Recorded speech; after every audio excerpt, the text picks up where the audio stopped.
जगत गुरु तत्वदर्शी संत रामपाल जी महाराज के सानिध्य में कबीर साहिब प्रकट दिवस के उपलक्ष्य में विशाल भंडारे का आयोजन 9 जून को सुबह 8 बजे से शाम 5 बजे तक, जिसमें आप सभी सादर आमंत्रित हैं। स्थान पशु मेला ग्राउंड, नजदीक विटा दुग्ध प्लांट, गोहाना रोड, रोहतक, हरियाणा। आइए अब हम उन श्रद्धालुओं के अनुभव जानते हैं जो जगत गुरु तत्वदर्शी संत रामपाल जी महाराज जी से दीक्षा प्राप्त कर चुके हैं तथा उनके द्वारा बताए गए भक्ति मार्ग पर चल रहे हैं। सर नमस्कार। नमस्कार सर जी। सर क्या नाम है आपका? सोहनदास। सर कहाँ से आए हैं? पाली राजस्थान से।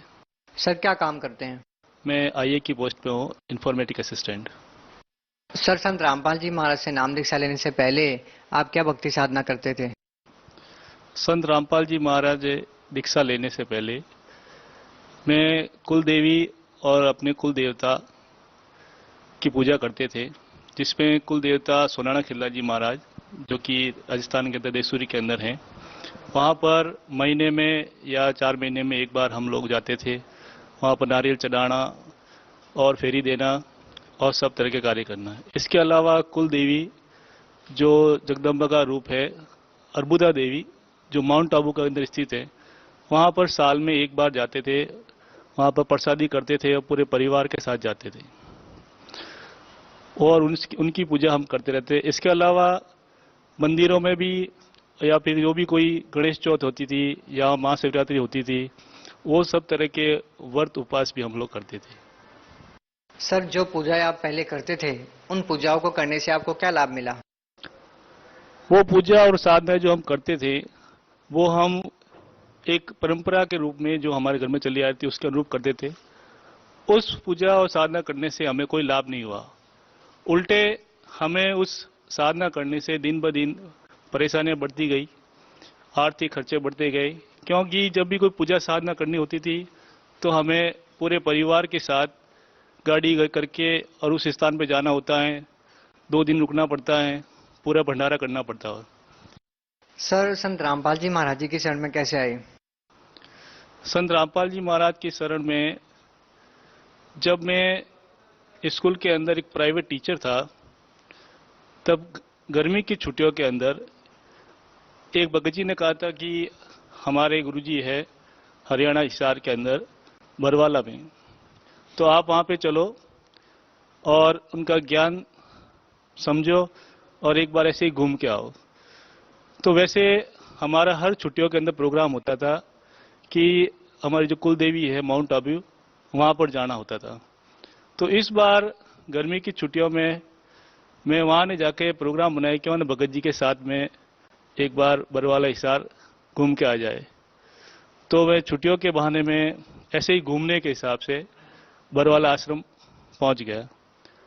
वहाँ पर सत्संग कर रहे थे गुरुजी, उन्होंने वहाँ पर हमने सत्संग सुना।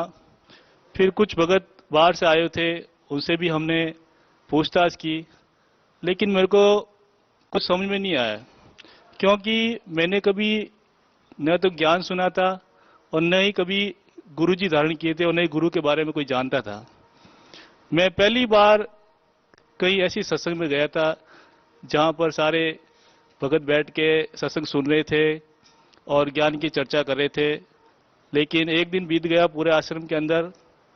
दूसरे दिन फिर परमात्मा के मैंने दर्शन किए। बंदी छोड़ सदगुरु रामपाल जी महाराज, बंदी छोड़ सदगुरु रामपाल जी महाराज के हमने दर्शन किए। दर्शन करने के बाद में मैंने फिर नामदान लिया। सर संत रामपाल जी महाराज जी की शरण में आने के बाद आपको क्या लाभ मिले? संत रामपाल जी महाराज जी से दीक्षा लेने के बाद में मुझे जो लाभ हुए, आर्थिक लाभ और सबसे बड़ा शारीरिक लाभ। आर्थिक लाभ कि मेरे पास जो भी मैं काम करता था उसमें मेरी इनकम जो होती थी खूब होती थी, लेकिन बचत कुछ नहीं होती थी। सारा पैसा केवल साधना में, पूजा पाठ में या फिर बीमारी में चला जाता था।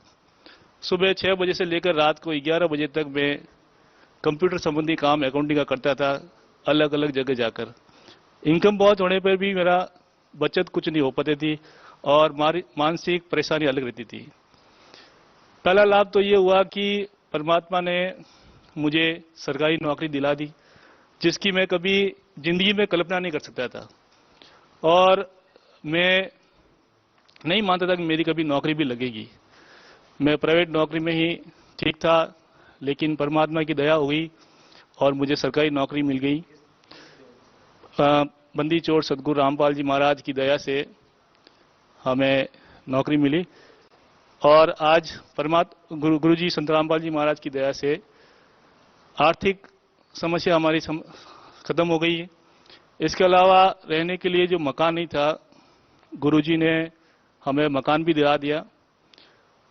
और भगतमती जो हमारी पत्नी है, उनको पितृदोष की समस्या थी, उनको भूत प्रेत की समस्या थी। भूत प्रेत की समस्या ऐसी थी कि रात को वो, जब हम तो काम करके घर चले जाते थे, तो रात को वो उठ के रोने लग जाती थी। अगर वो किसी तरह की कोई आवाज सुनती, कोई ढोल थाड़ी या कोई नगाड़ा या कोई बैंड बाजा, तो अपने आप उसकी आंखों से आंसू बहने लगते थे। मैं पढ़ा लिखा होने के कारण इस बातों में ध्यान नहीं देता था, तो मैं उनसे रोज कहता था कि तू वैसे ही नाटक करती रहती है और ऐसे काम करती है। तो उसने ठान ली थी कि मैं आत्महत्या कर लूंगी।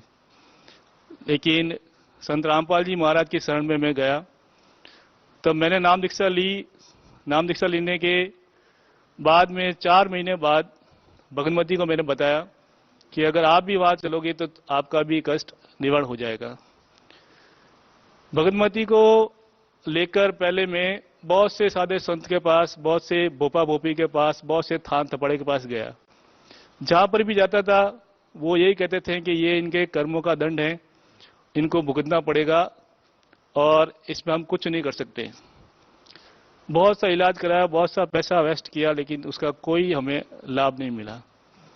लेकिन 4 महीने बाद जब भगतमती ने आश्रम में गए और गुरुजी से नामदान लिया, गुरुजी ने जैसे ही उनके सिर पे हाथ रखा, केवल हाथ रखा था, सिर्फ हाथ रखते ही उनके जो जन्म जन्म के पाप कर्म या जो भूत प्रेत की बाधा थी वो उसी क्षण समाप्त हो गई। और जैसे ही भगतमती दर्शन करके बाहर आई, मेरे से मिली, तो उन्होंने कहा कि आज मैं ऐसा महसूस कर रही हूं कि जैसे मेरे सिर से करोड़ टन का वजन उतर गया हो, और अब मैं अपने आप को एकदम सहज महसूस कर रही हूं। अब मेरे मन में कोई इस तरह का भाव नहीं हो रहा कि मैं मृत्यु हो प्राप्त हुई या ऐसा कुछ करूं। तो वो सबसे बड़ा चमत्कार देख के मैंने परमात्मा की शरण में और दृढ़ विश्वास हो गया मेरे को कि जहां पर मैंने सब साधु संतों के यहाँ सब थान थपड़े के गया, वहां पर किसी के बस से कुछ नहीं हुआ। परमात्मा ने सिर्फ एक आशीर्वाद दिया है, उस आशीर्वाद मात्र से ही उसके सारे पाप कर्म नष्ट हो गए।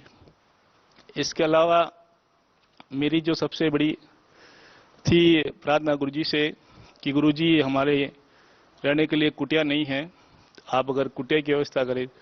तो परमात्मा से हर बार अर्ज लगाते थे, तो परमात्मा ने वो भी अर्ज सुनी और हमें रहने के लिए एक घर दिया मालिक ने। सर, आप एजुकेटेड हैं, पढ़े लिखे इंसान हैं। संत रामपाल जी महाराज पर बहुत सारे आरोप लगे हैं, सर क्या कहना चाहेंगे उन आरोपों के बारे में? संत रामपाल जी महाराज पे जो भी आरोप लगाए गए हैं वो बिल्कुल बेबुनियाद और झूठे हैं, क्योंकि मैं 2009 से वहां पर परमात्मा की शरण में था, गुरुजी की शरण में। तो साल भर बाद ही नया आश्रम का निर्माण हुआ था 2010 में। तब गुरुजी से मैंने प्रार्थना की थी, गुरुजी अगर इस दास को भी सेवा मिले तो सेवा दीजिए। तो गुरुजी ने रजा की थी और मुझे कंप्यूटर पे काम करने की सेवा दी थी। तो मैं उस वक्त बहुत अपने आप को भाग्यशाली समझ रहा था कि परमात्मा, मैंने जो कंप्यूटर सीखा है वो हमारा कोई काम आया है। तो मैं सेवा करता और वहां की सारी गतिविधियों से मैं परिचित था, क्योंकि मैं सत्संग में जाता रहता था हर महीने में, 2 महीने में एक बार। तो 3-3 दिन तक वहां रुकते थे।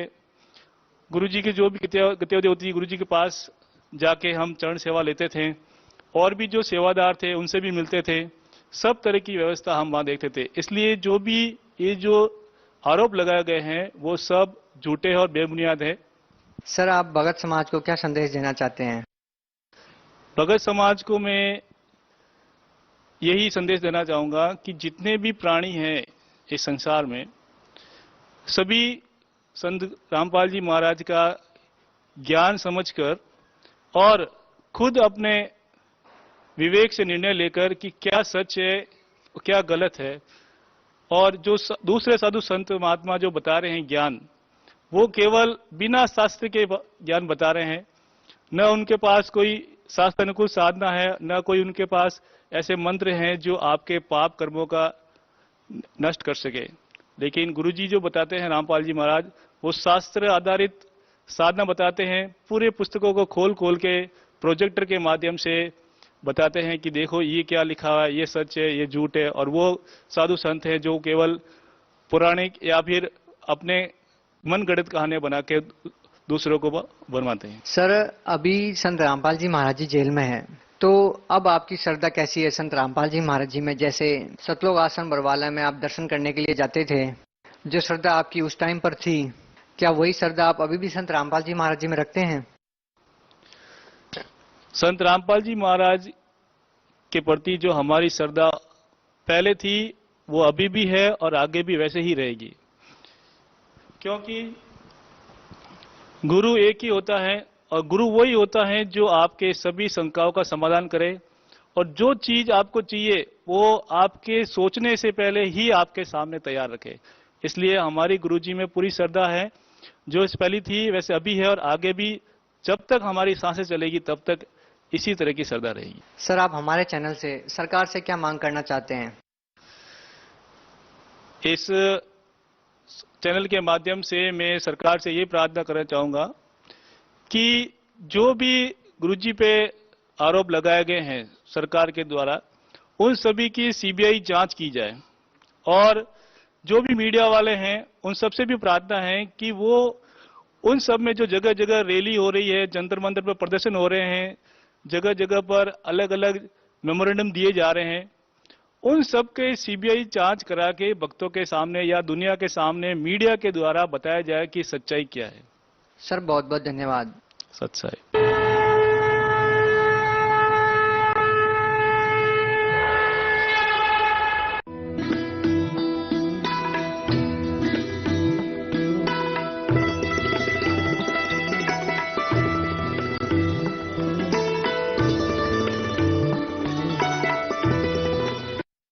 जगत गुरु तत्वदर्शी संत रामपाल जी महाराज के सानिध्य में कबीर साहिब प्रकट दिवस के उपलक्ष्य में विशाल भंडारे का आयोजन 9 जून को सुबह 8 बजे से शाम 5 बजे तक